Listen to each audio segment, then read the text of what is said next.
रतन चौहान की असली कहानी, आखिर क्यों रतन चौहान लड़का बनी, जानिए इस वीडियो में। दोस्तों, जब जब आप रतन चौहान को देखते होंगे आपके दिमाग में यही सवाल आता होगा कि आखिर ये लड़की है लड़का। लड़कों की तरह बाल और चाल ढाल में रहने वाली रतन चौहान को देखकर कोई भी अपना सिर खुजाए बिना बैठ सकता है भाई। और सबसे बड़ा सवाल तो ये आता है कि आखिर रतन चौहान इतनी ज्यादा फेमस कैसे बन गई और क्या है रतन की जिंदगी की असली सच्चाई, चलिए जानते हैं।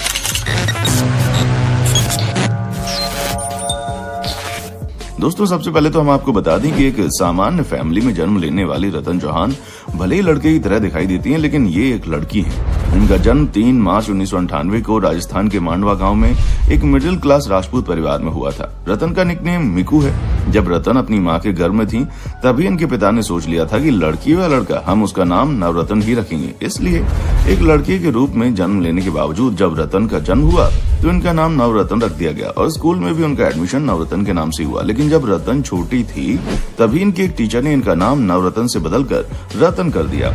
उस समय अपना बदला हुआ नाम न ही रतन को अच्छा लग रहा था और न ही इनके पिता को, लेकिन टीचर के जोर जबरदस्ती करने पर इनके घर वालों को समझ आया कि नवरतन काफी बड़ा नाम है, इसलिए रतन उसके लिए छोटा कर दिया गया।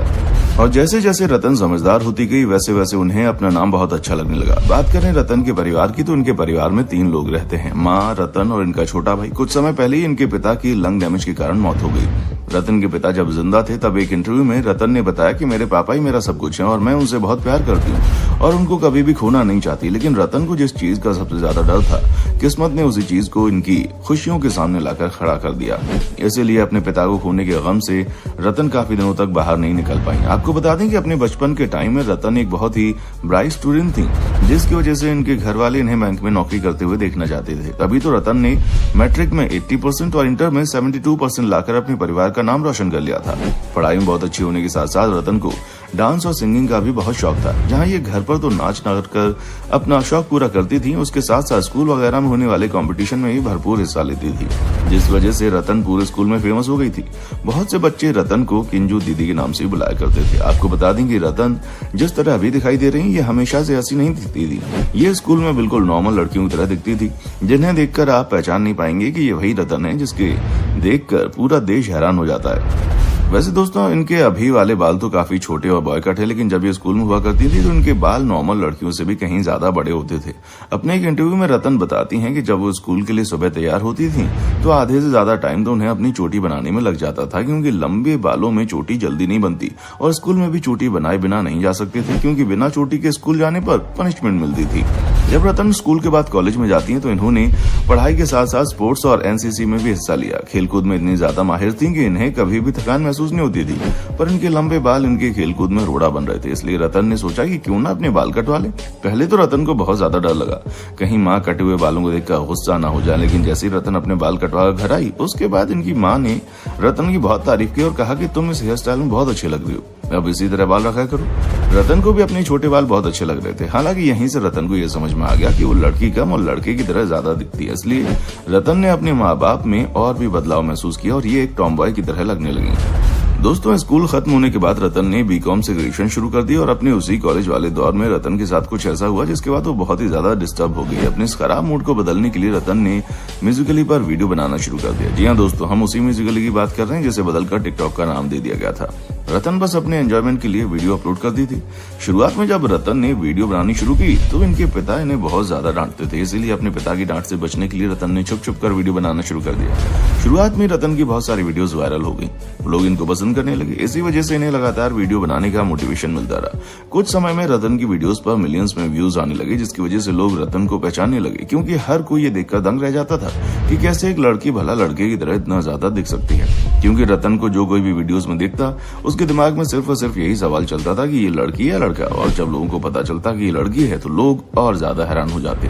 अपनी इसी खासियत की वजह से रतन बहुत ही कम समय में फेमस हो गई, जिस कारण बहुत से लोग इनसे मिलने आने लगे। तब जाकर रतन के पिता को यह एहसास हुआ कि इनकी बेटी कोई गलत काम नहीं कर रही। अगर वो कोई गलत काम करेगी तो लोग उसे इतना ज्यादा मान सम्मान और प्यार ना देते। इसीलिए रतन के पिता ने भी इनके वीडियो बनाने के फैसले पर हामी भर दी और वो भी अपनी बेटी से खुश हो गए। घर की तरफ से जब रतन को सपोर्ट मिलने लगा उसके बाद रतन ने प्रोफेशनल तरीके से वीडियोस बनाना शुरू कर दिया, जहां ये अपनी ज्यादा से ज्यादा मेहनत वीडियोस बनाने में करने लगी। रतन के वीडियोस अच्छे होते ही थे, क्योंकि एक लड़की के लिए लड़के की तरह पूरी तरह एक्ट करना, डांस करना कोई आसान बात नहीं थी, जिस वजह से हर किसी को उनका स्टाइल बहुत पसंद आने लगा। देखते ही देखते रतन राजस्थान की सबसे बड़ी शॉर्ट वीडियो क्रिएटर बन गई। टिकटॉक पर लाखों की संख्या में लोग उनको फॉलो करने लगे। खुद को हर समय एक लड़के के रूप में दिखाने वाली रतन ज्यादातर लड़कियों को मोटिवेट करने के लिए वीडियोस बनाती और अपनी वीडियो में ये लड़का और लड़की की बराबरी के बारे में बात करती। ये टिकटॉक पर एक बहुत ही बड़ा नाम बन चुकी थी और ये आगे भी ग्रो करती, लेकिन अचानक से टिकटॉक भारत में बैन हो गया। पर जैसे ही टिकटॉक बैन हुआ उसके कुछ ही समय में इंस्टाग्राम ने अपने शॉर्ट वीडियोस के लिए रील का फीचर लॉन्च कर दिया और अब तो आप जानते हैं कि सारे टिकटॉक बनाने वाले रील्स बनाने में जुट गए। ठीक ऐसे ही रतन ने भी किया। टिकटॉक के बैन होने के बाद अब वो रील्स पर भी बहुत ज्यादा एक्टिव रहने लगी और वहां पर इनके रील्स बहुत ज्यादा लोग देखने लगे। आपको बताते रतन बहुत ही ज्यादा टैलेंटेड हैं, जो न केवल गाना गाती हैं बल्कि अपने गाने खुद ही लिखती भी हैं। रतन द्वारा कई सारे सॉन्ग भी लॉन्च किए गए हैं, जैसे कि नशा, टिकटॉक, माँ, हंजू, बाप, मेनू, संभाला और शेरनी। गाने बजाने के अलावा रतन बिजनेस में भी अपने पैर पसार चुकी हैं। यहाँ तक कि रतन ने अपनी दुकान करनी फैशन के नाम से इंस्टाग्राम पर भी बना रखी है, यानी कि एक इन्फ्लुएंसर के तौर पर तो ये अच्छे खासे पैसे कमा ही रही हैं। उसके साथ साथ अपना बिजनेस करके भी घर को संभाल ही रही हैं। आपको बता दें कि रतन माँ करने की बहुत ज्यादा बड़ी भक्त हैं। दोस्तों, ये सारे तो उनकी जिंदगी के अच्छे पहलू हैं। अगर हम असल सच्चाई के बारे में बात करें तो रतन ने खुद बताया कि जब इन्होंने वीडियोस बनाना शुरू किया तो लोग कमेंट में खूब सारी गंदी गंदी बातें करते थे। लोगों ने इन्हें बहुत सारी गालियां दी, लेकिन रतन अपने काम पर लगी रही। वो लोगों का मनोरंजन करने में कोई कसर नहीं छोड़ती थी और इसी का नतीजा है कि इनको गाली देने वाले लोग आज इनकी वाहवाही करते नहीं थकते। अगर हम रतन चौहान के रिलेशनशिप स्टेटस की बात करें तो दोस्तों, ये अभी भी सिंगल और इनका कहना है कि अपनी माँ की पसंद के लड़के से शादी करेंगी। इन सब के अलावा रतन को चाय पीना बहुत पसंद है और साथ ही रतन को ट्रैवल करना बहुत ज्यादा पसंद है। डांस करना, ये सारी बहुत सारी चीजें इनको पसंद आती हैं, जिसका अंदाजा आप इनकी वीडियोस देखकर लगा सकते हैं। और अगर आपने गौर किया है तो ये अपनी वीडियोस में रिंग पहनकर रखते हैं, क्योंकि इन्हें अंगूठियां पहनने का बहुत शौक है। दोस्तों, ये थी पूरी कहानी एक सिंपल सी लड़की की इतने फेमस बनने की। आपका रतन चौहान और इनकी पर्सनैलिटी के बारे में क्या कहना है, कमेंट सेक्शन में आकर बताएं। और इसी तरह की वीडियोस को देखते रहने के लिए चैनल को लाइक, शेयर और सब्सक्राइब करना ना भूलें। देखने के लिए शुक्रिया। दोस्तों, आपको स्क्रीन पर 2 और वीडियोस दिखाई दे रही हैं, जिसे देखने के लिए स्क्रीन पर क्लिक करें।